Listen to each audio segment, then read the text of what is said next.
Hello, നമ്മളുടെ പുതിയൊരു വീഡിയോയിലോട്ട് സ്വാഗതം. ഇതുണ്ടല്ലോ കുറച്ച് ദിവസം മുൻപെടുത്ത വീഡിയോ ആണേ. അതായത് മുണ്ടൂർ കുമ്മാട്ടിയുടെ തലേ ദിവസം മാർച്ച് 26 ആയിരുന്നു കേട്ടോ മുണ്ടൂർ കുമ്മാട്ടി. രാത്രി ഒരു 11 മണിയൊക്കെ കഴിഞ്ഞപ്പോഴാണ് കേട്ടോ അമ്മ ഇപ്പൊ ഈ മുറ്റത്ത് ചാണകം മെഴുകിക്കൊണ്ടിരിക്കുന്നത്. ഇത്രയും സമയം വൈകാനും ഒരു കാരണമുണ്ടേ. മുണ്ടൂർ കുമ്മാട്ടിയുടെ തലേ ദിവസം ഇത്തവണ ആദ്യമായിട്ട് നമ്മളുടെ ദേശവേല അതായത് ശ്രീകുറുമ്പ ഭഗവതി ക്ഷേത്രത്തില് ഒരു വെടിക്കെട്ട് അങ്ങോട്ട് നടത്തിയിരുന്നു. വെടിക്കെട്ടിന്റെ ഫുൾ വീഡിയോ നമ്മളുടെ ചാനലിൽ നേരത്തെ അപ്ലോഡ് ചെയ്തിട്ടുണ്ട്. അതുകൊണ്ട് അതിന്റെ വീഡിയോ ഒന്നും ഞാൻ ഇപ്പൊ ഇതിനകത്ത് കൂടുതലായിട്ട് ഉൾപ്പെടുത്തിയിട്ടില്ല. 8 മണിക്ക് സ്റ്റാർട്ട് ചെയ്യുമെന്ന് പറഞ്ഞിരുന്നെങ്കിലും നമ്മളിത് ആദ്യമായിട്ടാണല്ലോ ഇങ്ങനെ ഒരു പരിപാടി സംഘടിപ്പിക്കുന്നത്. അതിന്റെ ഫോർമാലിറ്റീസ് ഒക്കെ കഴിഞ്ഞ് പരിപാടി തുടങ്ങാനായിട്ട് കുറച്ച് സമയം വൈകിയിരുന്നു. ഈ പരിപാടി കാണാനായിട്ട് നമ്മുടെ ചുറ്റുവട്ടത്തിലുള്ളവരല്ലാതെ അത്യാവശ്യം നല്ല ജനത്തിരക്കും ഉണ്ടായിരുന്നു കേട്ടോ. ഇതൊക്കെ കഴിഞ്ഞ് നമ്മളെ വീടെത്തുമ്പോൾ 10 മണിയൊക്കെ കഴിഞ്ഞിരുന്നേ. പിന്നെ ഭക്ഷണത്തിന്റെ കാര്യങ്ങളൊക്കെ നോക്കിയിട്ടാണ് അമ്മ ചാണകം മെഴുകാനായിട്ട് നിന്നത്. അതുകൊണ്ട് തന്നെയാണ് ഇത്രയും വൈകിയതും. പിന്നെ രാത്രി തന്നെ ചാണകം മെഴുകിയിടുകയാണെന്നുണ്ടെങ്കിൽ രാവിലെ ആകുമ്പോഴത്തേനും ഇതിന്റെ നനവെല്ലാം പോയിട്ട് ദാ ഇപ്പൊ ഈ കാണുന്ന രീതിക്ക് ഉണങ്ങി കിട്ടുമല്ലോ.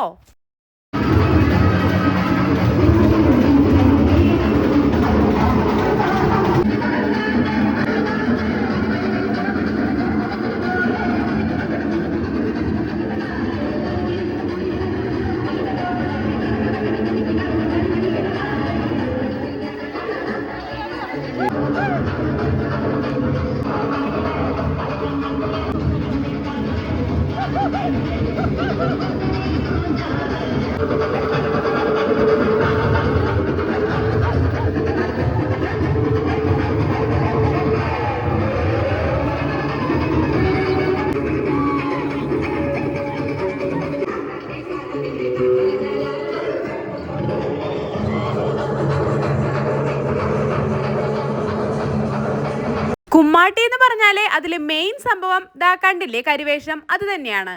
ഇനി ഇതിൽ പ്രധാനപ്പെട്ട ഒരു സംഭവമാണ് ദാ ഇപ്പീ കാണാൻ പോകുന്നത്. നമ്മൾ ഇതിനെ പറയാറുള്ളത് ഊട്ടുക എന്നാണേ.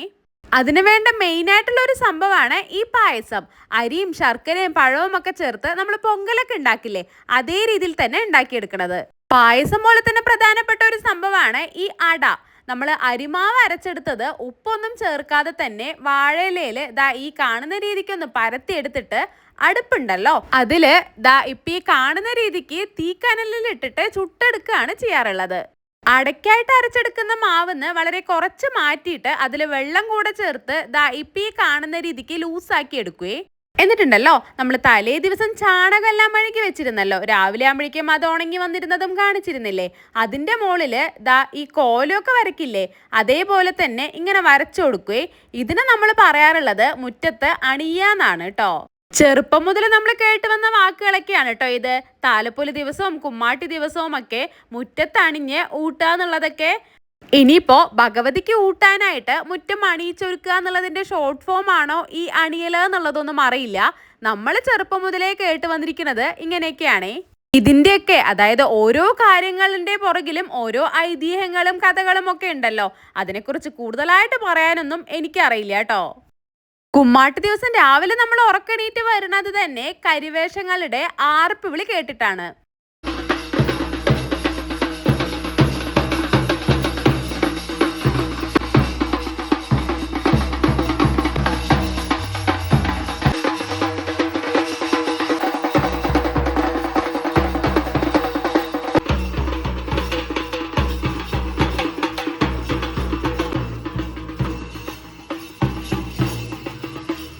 നമ്മളെ വീട്ടില് ഊട്ടാനുള്ള കാര്യങ്ങളും കൂടെ തന്നെ ഭക്ഷണത്തിന്റെ കാര്യങ്ങളൊക്കെ നോക്കുന്നതിനിടയ്ക്കും ഇതേപോലെ വേഷങ്ങൾ വന്നുകൊണ്ടിരിക്കുവേ.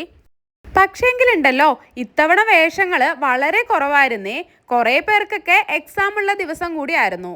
എന്തൊക്കെയായാലും ഓരോ വർഷങ്ങൾ കഴിയുന്തോറും വേഷങ്ങളുടെ എണ്ണം കുറഞ്ഞു വരുന്നതായിട്ടാണ് നമുക്ക് തോന്നുന്നത്. ഞങ്ങളുടെയൊക്കെ കുട്ടിക്കാലത്തുണ്ടല്ലോ കുമ്മാട്ടി വരുന്നതിന്റെ 1 മാസം മുൻപേ ഒക്കെ തുടങ്ങും വേഷം കെട്ടുന്നതിന്റെ ചർച്ചകള്. ആ സമയത്തൊക്കെ നമുക്ക് ഫോണില്ല, TV ആണെന്നുണ്ടെങ്കിലും ഇത്രയും അവൈലബിൾ ആയിരുന്നില്ല. അതായത് ദൂരദർശനൊക്കെ ആയിരുന്നല്ലോ മിക്ക വീടുകളിലും ഉണ്ടായിരുന്നത്. അതുകൊണ്ട് തന്നെ നമ്മളെല്ലാവരും ഒരുമിച്ചിരുന്ന് കളിക്കുന്ന സമയത്ത് കൂടുതലായിട്ടും ചർച്ച വരാറുള്ളത് ഇങ്ങനത്തെ കാര്യങ്ങളെ കുറിച്ചൊക്കെ ആയിരുന്നു. വേഷം കെട്ടി നമ്മൾ ഓരോ വീടുകളിലും പോകുന്ന സമയത്ത് നമുക്ക് കോയിൻസ് ഒക്കെ തരുമല്ലോ. ആ പൈസ കൊണ്ടുപോയി ഉച്ചയ്ക്ക് ശേഷം വേല കാണാൻ പോകുമ്പോൾ ടോയ്സോ ഐസോ ഒക്കെ വാങ്ങിക്കുമ്പോൾ അതൊക്കെ ഒരു പ്രത്യേക സന്തോഷം തരുന്ന കാര്യങ്ങളായിരുന്നേ. മുറ്റത്ത് അത്യാവശ്യം വെയിൽ കാണുന്നുണ്ടെന്നുണ്ടെങ്കിലും ഇപ്പോൾ ഏകദേശം ഒരു 9:30 ആയിട്ടുള്ളൂ കേട്ടോ. ആ സമയമാകുമ്പോഴത്തേനും നമ്മളുടെ ഊട്ടൽ പരിപാടിയൊക്കെ കഴിഞ്ഞിട്ടുണ്ട്. അതിനുശേഷം രാവിലത്തെ ഭക്ഷണം കഴിക്കലൊക്കെ കഴിഞ്ഞ് പിന്നെ ഉച്ചക്കത്തേക്കുള്ള ഫുഡ് ഉണ്ടാക്കണ പരിപാടിയിലായിരുന്നു. ഉച്ചയ്ക്ക് ഫുഡൊക്കെ കഴിച്ച് കുറച്ച് സമയം ഒന്ന് ഇരിക്കുമ്പോഴത്തേനും നമ്മുടെ വേല പുറപ്പെടാനുള്ള സമയമാവും. ചൂട് നല്ല കൂടി വരുന്നത് കൊണ്ട് ഇപ്പൊ കുറച്ച് വർഷമായിട്ട് 3 മണിക്ക് ശേഷമൊക്കെയാണ് കേട്ടോ വേല പുറപ്പെടുന്നത്.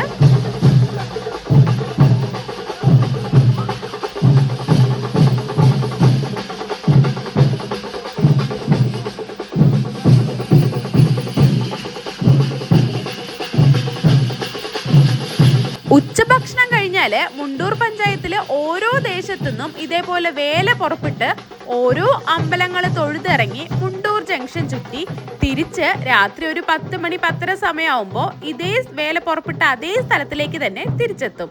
തിരിച്ചെത്തി ഭക്ഷണമൊക്കെ കഴിഞ്ഞ് കുറച്ച് സമയം ഒന്ന് റെസ്റ്റ് എടുത്തിട്ട് വീണ്ടും രാത്രി വേല, അതായത് സെക്കൻഡ് വേല പുറപ്പെടും. അപ്പോഴാണ് പാലക്കീഴ് ഭഗവതി ക്ഷേത്രത്തിലോട്ട് പോകുന്നത്. ഓരോ വേലകളായിട്ട് രാത്രി 12 മണി മുതൽ പുലർച്ചെ 5:30 6 മണിയാവും ഓരോ വേലകളായിട്ട് അമ്പലം തൊഴുതിറങ്ങി കഴിയാൻ. അതിനുശേഷമാണ് ഈ കുമ്മാട്ടിയുടെ പ്രശസ്തമായിട്ടുള്ള മൂട്ടിച്ചാട്ടവും അത് കഴിഞ്ഞ് കമ്പം കൊളുത്തലൊക്കെ ഉണ്ടാവാറുള്ളത്.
നമ്മളുടെ ദേശവേല തട്ടകത്തമ്മയെ തൊഴുത്, അതായത് ശ്രീകുറുമ്പമ്മയെ തൊഴുത് വലം വെച്ചിറങ്ങിയിട്ട് ഈ പാടത്തൂടെയാണ് അടുത്ത അമ്പലത്തിലോട്ട് പോകുന്നത്.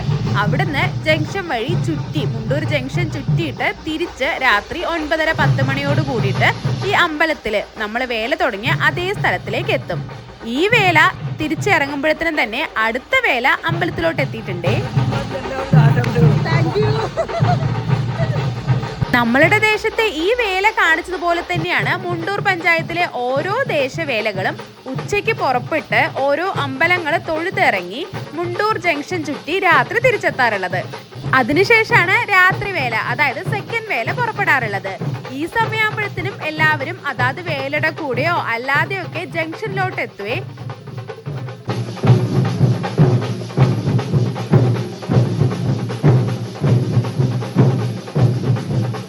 ഈ ഒരു വേലക്കൂട് അമ്പലം തൊഴുതിറങ്ങിയപ്പോൾ നമ്മൾ ബൈക്കും എടുത്ത് ജംഗ്ഷനിലോട്ട് ഇറങ്ങി. കുറച്ച് നേരത്തെ ആയതുകൊണ്ട് ബ്ലോക്ക് ആവുന്നതേ ഉള്ളൂ. പകുതി വഴി വരയ്ക്കും ബൈക്ക് കൊണ്ട് വെക്കുകയാണെന്നുണ്ടെങ്കിൽ തിരിച്ചു വരുമ്പോൾ എളുപ്പമായല്ലോ. ചെറിയ മോൻ കൂടി ഉള്ളതുകൊണ്ട് അവൻ വാശി പിടിച്ചാൽ പെട്ടെന്ന് വരാനായിട്ടാണ് കേട്ടോ അങ്ങനെ ചെയ്തത്. അല്ലെങ്കിൽ നമ്മൾ നടന്നു തന്നെയാണ് പോകാറുള്ളത്.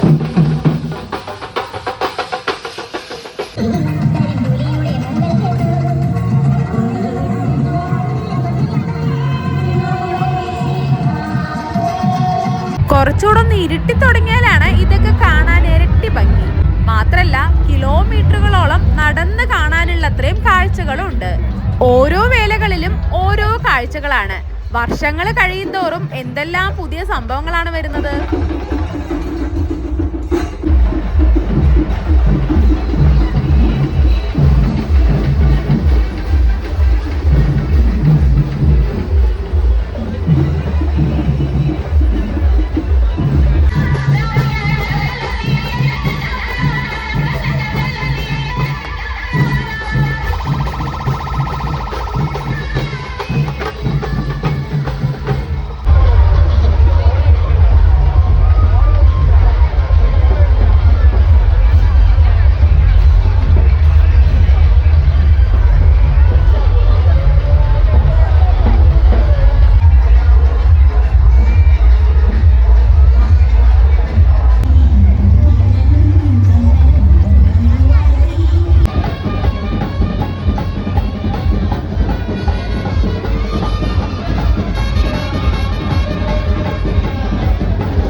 കുമ്മാട്ടിയുടെ പ്രധാനപ്പെട്ട ഒരു സംഭവം തന്നെയാണ് കേട്ടോ ഇപ്പൊ ഈ കാണുന്നത്.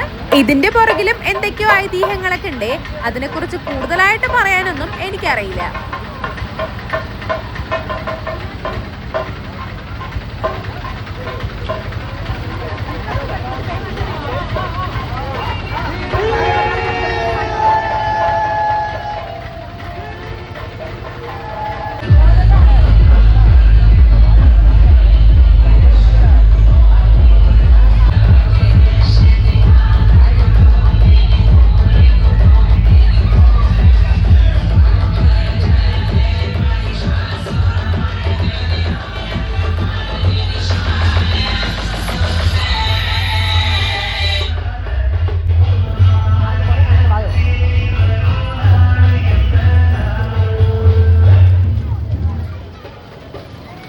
നമ്മളുടെ ദേശവേല ജംഗ്ഷനൊക്കെ ചുറ്റിക്കറങ്ങി ഏകദേശം ഒരു 9 മണി 9:30 ആയപ്പോൾ നമ്മളുടെ തട്ടകത്ത്, അതായത് ശ്രീകുറുമ്പമ്മയുടെ അടുത്ത് തിരിച്ചെത്തിയിട്ടുണ്ട്. ഇനി കുറച്ച് സമയം അമ്പലത്തിലൊക്കെ കളിച്ച് വീണ്ടും നമ്മൾ വേല തുടങ്ങിയ അതേ സ്ഥലത്തിലേക്ക് എത്തും. അവിടുന്ന് ഭക്ഷണമൊക്കെ കഴിഞ്ഞ് കുറച്ച് സമയം റെസ്റ്റ് എടുത്തിട്ട് വീണ്ടും സെക്കൻഡ് വേല പുറപ്പെടും. നമ്മളുടെ ഈ വേലയുടെ മുൻപിലും ബാക്കിലും ഒക്കെ ആയിട്ട് വേറെ വേലകള് ജംഗ്ഷനൊക്കെ ചുറ്റി ഈ അമ്പലം തൊഴുത് തിരിച്ച് അവര് വേല തുടങ്ങിയ അതേ സ്ഥലത്തിലോട്ടും പോയിക്കൊണ്ടിരിക്കുന്നുണ്ട് കേട്ടോ.